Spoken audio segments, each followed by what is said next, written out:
बुझाला पता ना चले कब मोहब्बत हो जाला लड़ेला रे नैना ना कुछ बुझाला पता ना चले कब मोहब्बत हो जाला कहला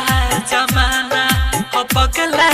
आवारा हो सब कुछ भुला के सनम में खो जाला लड़ेला रे नैना ना कुछ बुझाला पता ना चले कब मोहब्बत हो जाला कहला जमाना हो पगला आवारा हो सब कुछ भुला के सनम में खो जाला लड़ेला रे नैना ना कुछ बुझाला पता ना चले कब मोहब्बत हो जाला।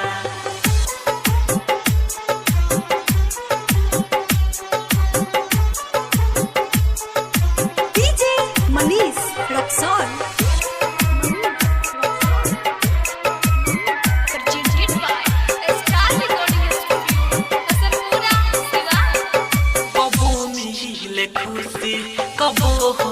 जुदाई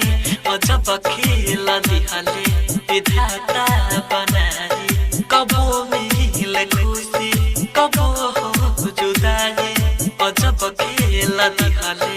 विधाता बनाई हबित जाला दिनवा कट जाला रतिया जुदा हो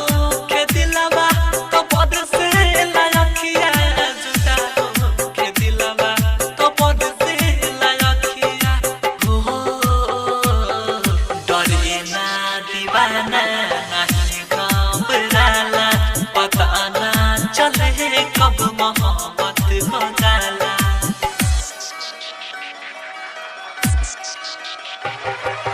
DJ Manish Raxaul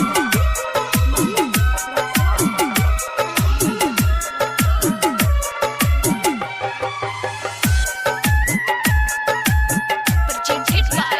Star Recording Studio, Kasanpura, Siwan.